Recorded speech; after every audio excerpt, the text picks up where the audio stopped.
Hi friends, എല്ലാവർക്കും പൊടീസ് വേൾഡിലേക്ക് സ്വാഗതം. ഇന്ന് ഞാൻ വന്നിട്ടുള്ളത് ചക്കക്കുരു വെച്ചിട്ട് വളരെ എളുപ്പത്തിൽ തയ്യാറാക്കി എടുക്കാൻ പറ്റുന്ന നല്ല ഹെൽത്തി ആയിട്ടുള്ളൊരു പലഹാരത്തിൻ്റെ റെസിപ്പി ആയിട്ടാണ് കേട്ടോ. ഇത് നമുക്ക് ബ്രേക്ക്ഫാസ്റ്റ് ആയിട്ടോ ഈവനിങ് സ്നാക്കായിട്ടോ ഒക്കെ കഴിക്കാൻ പറ്റിയിട്ടുള്ള നല്ലൊരു പലഹാരമാണ്. വീഡിയോ കണ്ടുകൊണ്ടിരിക്കുമ്പം ഇഷ്ടമാവുകയാണെന്നുണ്ടെങ്കിൽ പ്ലീസ് ഒന്ന് ലൈക്കും കൂടി ചെയ്തേക്കണേ.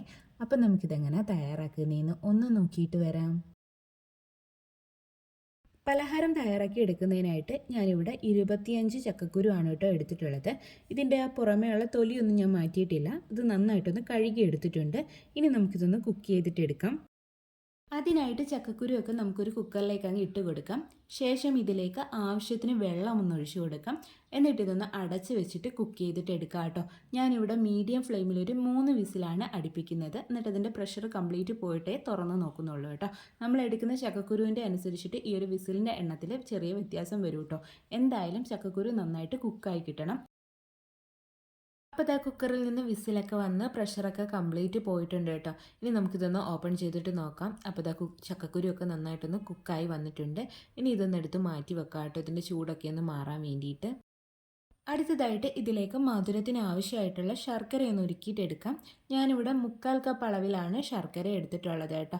അത് നമുക്കൊരു സോസ് പാനിലേക്ക് അങ്ങ് ഇട്ട് കൊടുക്കാം. നമുക്ക് എത്രത്തോളം മധുരം വേണമോ അതനുസരിച്ചിട്ട് ശർക്കരയുടെ അളവ് തീരുമാനിക്കുക കേട്ടോ. പിന്നീട് ഇതിലേക്ക് 1/4 കപ്പ് അളവിൽ തന്നെ വെള്ളവും കൂടി ഞാൻ ഒഴിച്ചു കൊടുക്കുന്നുണ്ട്. എന്നിട്ട് ഇതൊന്ന് മെൽറ്റ് ചെയ്തിട്ടെടുക്കാം. അപ്പോൾ ഇതാ ശർക്കര പാനിയൊക്കെ ഇവിടെ റെഡി ആയിട്ട് വന്നിട്ടുണ്ട്. ഇനി ഇതൊന്ന് എടുത്ത് മാറ്റി വെക്കാം കേട്ടോ. അരിച്ചെടുക്കേണ്ട ശർക്കരയാണെന്നുണ്ടെങ്കിൽ അരിച്ചെടുത്ത് മാറ്റി വെക്കാം. അപ്പോഴേക്കും ചക്കക്കുരുവിൻ്റെ ചൂടൊക്കെ മാറി വന്നിട്ടുണ്ടായിരുന്നു. അതിൻ്റെ പുറമേ ഉള്ള ഒരു തൊലി ഞാനൊന്ന് മാറ്റിയിട്ടാണ് എടുത്തിട്ടുള്ളത് കേട്ടോ. ബ്രൗൺ കളറ് കളയണ്ട. ഇനി നമുക്കിതൊന്ന് അരച്ചിട്ടെടുക്കാം. അതിനായിട്ട് മിക്സിയുടെ ഒരു ചെറിയ ജാറിലേക്ക് അങ്ങ് മാറ്റി കൊടുക്കാം. എന്നിട്ട് ഇതൊന്ന് അരച്ചെടുക്കാം കേട്ടോ. ഇതിലേക്ക് വെള്ളമൊന്നും ഒഴിക്കേണ്ട ആവശ്യമില്ല, അല്ലാതെ തന്നെ അരഞ്ഞ് കിട്ടും കേട്ടോ.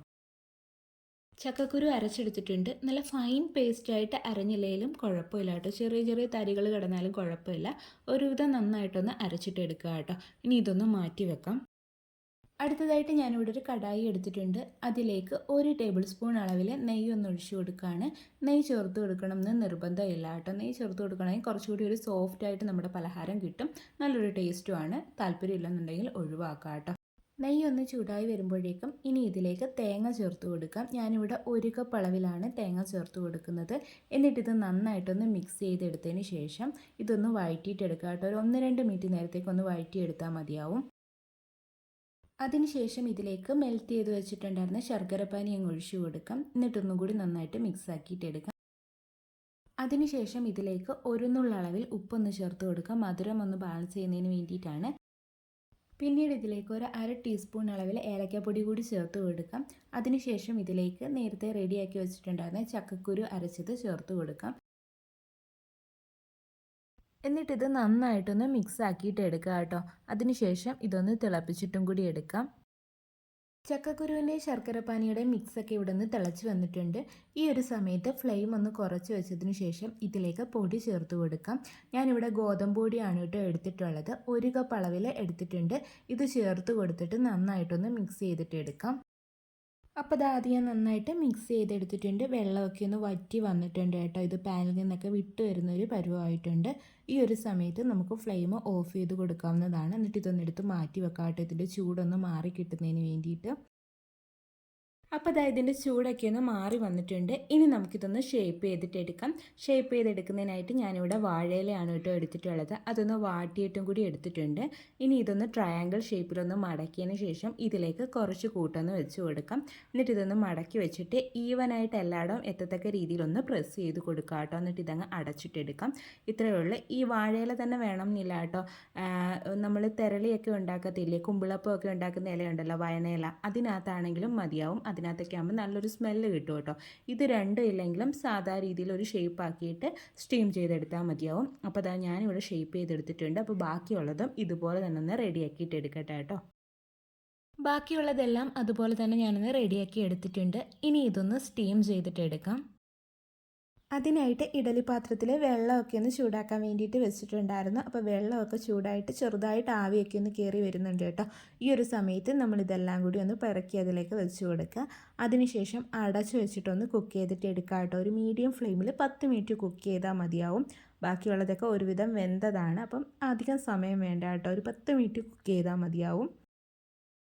അപ്പോൾ ഇതാ നമ്മുടെ പലഹാരം കുക്ക് ചെയ്യാൻ വെച്ചിട്ട് ഇപ്പോൾ ഒരു 10 മിനിറ്റൊക്കെ ആയിട്ടുണ്ട്. നമുക്കിനി ഇതൊന്ന് തുറന്ന് നോക്കാം. അപ്പോൾ ഇതാ ഇത് നന്നായിട്ട് കുക്കായൊക്കെ വന്നിട്ടുണ്ട്.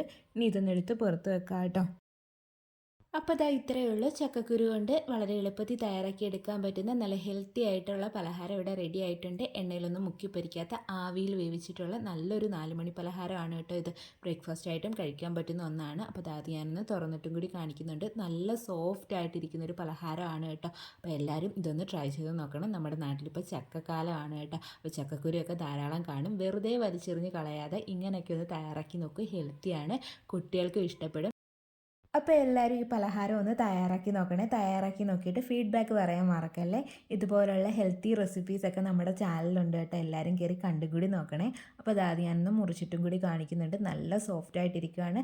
നല്ല ടേസ്റ്റി ആയിട്ടുള്ളൊരു പലഹാരമാണ്. വീഡിയോ ഇഷ്ടമായിട്ടുണ്ടെങ്കിൽ ലൈക്ക് ചെയ്യാൻ മറന്നു പോലെ. അതുപോലെ തന്നെ ആദ്യമായിട്ട് ചാനൽ കാണുന്ന കൂട്ടുകാരൊക്കെ ഉണ്ടെങ്കിൽ പ്ലീസ് ഒന്ന് സബ്സ്ക്രൈബ് ചെയ്ത് സപ്പോർട്ടും കൂടി ചെയ്യണേ. വീണ്ടും നല്ലൊരു വീഡിയോ ആയിട്ട് വരാം. Thanks for watching.